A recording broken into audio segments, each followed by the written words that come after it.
Hello and welcome to Gas Tank. My name's Rick Wakeman and my compatriot in crime over there, Mr. Tony Ashton.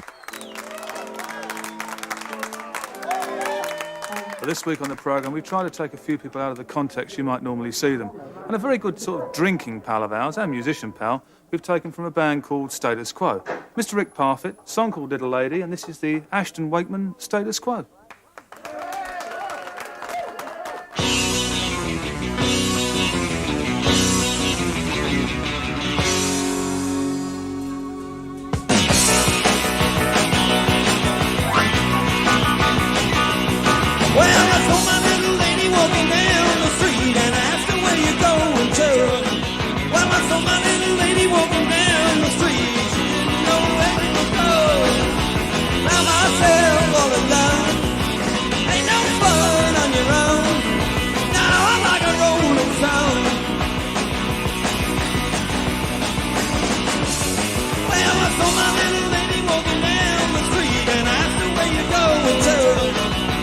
So my little lady walking down the street didn't know where she was going to.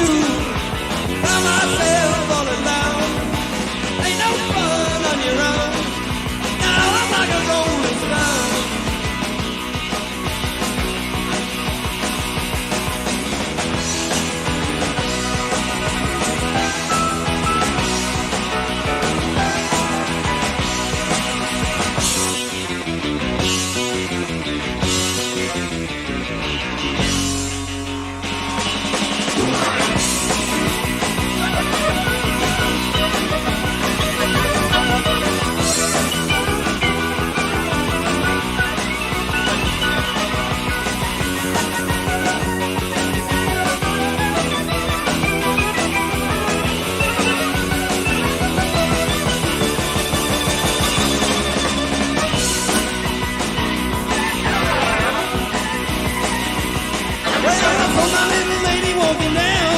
I didn't know where she was going to. Well, I saw my little lady walking down the street, and now you know what I've been going through. By myself all alone, ain't no fun on your own, no road. Now I'm like a rolling stone. Now I'm like a rolling. Now I'm like a rolling stone.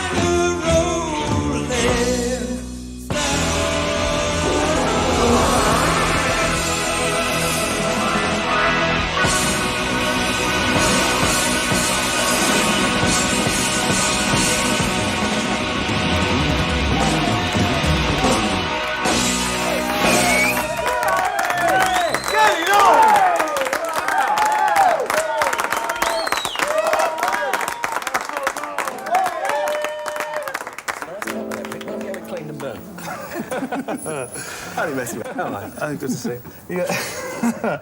It is kind of you to come along. I mean, you come along every week. Well, yeah, it's a good show. It's a good atmosphere, and I didn't have anything to do, and I did come down to represent all the lads, people today. Very seriously. I mean, you did the two numbers for us on your own. Did you start off on your own, or all the time were you part of a band? No, I did. When I was 12 years old. Well, in fact, when I was 10, I got given a guitar for Christmas, like, you know, a lot of young kids do, I suppose.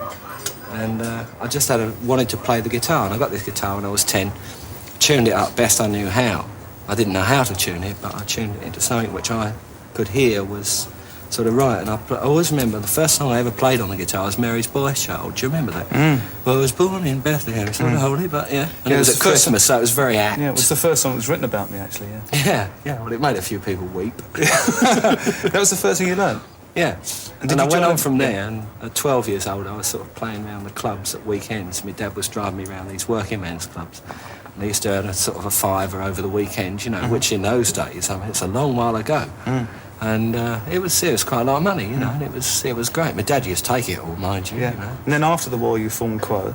Now, who actually formed Quo? Alan and Francis met at Sedgehill School in Beckenham on the rugby field and formed it. And, well, cutting a very long story short, then John Colin joined, Roy Lyons. Then I joined in 1967. How did you join? Well, I, in fact, was with another group called... Well, I won't tell you what they were called, but it's such a silly name. Go on, tell us. No, I won't. No. We want to know what they were called, don't we? Well, we were called the Jerks, actually. So I left the Jerks and... You stopped jerks. Yeah, right. yeah, Yes, go on. stopped jerking. Yeah. And in the time when I was with the Jerks, we... I met Quo. We were all doing a summer season. I was in the That's gonna sound ridiculous. I was in the Gaiety Theatre with the Jerks. And Quo, who were the Spectres then, were over the Rock Ballroom, right? So every night after finishing with the Jerks, I used to go over and See the Spectres. and see the Spectres. And we built up a great friendship. And soon after that season ended at Butlins in Minehead, I sort of kept in touch with Alan, the bass player, with Quo. We became quite good friends. And I finished with my band and I was doing nothing. In fact, I became a baker. I was a baker for a while.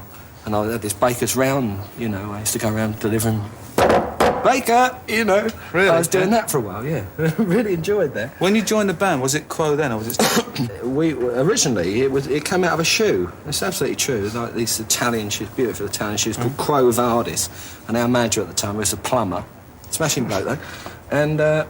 he saw Quo Vadis in a shoe and said, you should call yourself Quo Vadis, you know. So we shuffled it around a bit and it eventually became Status Quo, then came Matchstick Men, and away we went. Most bands last about 10 years, at the best, and then sort of fold up or really change into and like diverse and digress into different things. Quo somehow were one of the only bands, along with, I would say, perhaps The Who, who managed just to ride all the storms, because you had a few storms in Quo, didn't you? Well, you see, the thing about Quo, we've never given way to conformity. We've never, like, whatever trend is in, you know, we've never sort of tried to go towards that trend, like whether it be, you know, disco or punk music, whatever, you know. I've always seen Quo as this huge sort of steam train, and it just rips its way... Yeah, so it's fiends at lunchtime, yeah. Just rips its way right through the middle of all this somehow, you know, and there's no sort of dictation in the band either, you know. Nobody's like, well, we must do this and we're gonna do this, you know.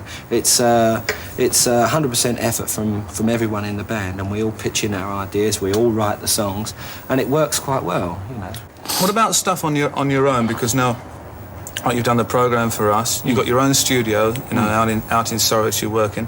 Have you ambitions to do solo projects at all? Oh, yeah, I think everybody has, really. I mean, you were with bands yourself, you know, and there comes a time, I think, in everybody's career when you've got to think to yourself, well, OK, it's great leaning on the big, powerful shoulder of Quo, but what can I actually do individually myself, you know? So I've started writing some stuff and, you know, doing some bits and pieces, and the beauty of it is I've got my studio there, so I can take my time and, you know, I'm not hustled any money hustles about how much the studio's costing, and I can get into my own stuff and do it properly. But there's no great rush, you know. There's still an awful lot to be done with Quo yet. I mean, we've still got targets to go for yet, and which we're still going to go for, you know. Yeah. Well, Quo and yourself giving a lot of people a lot of enjoyment. Are you happy? Yeah. What, with the band?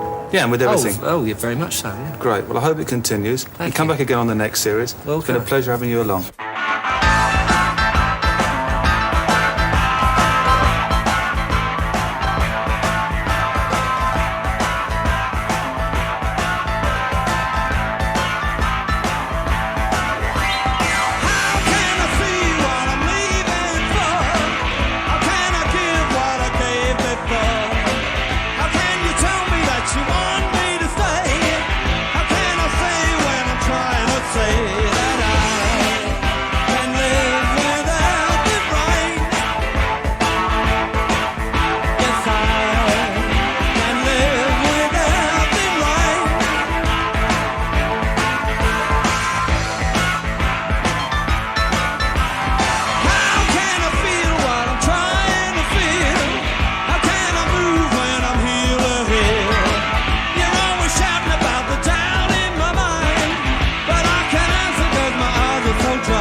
and live.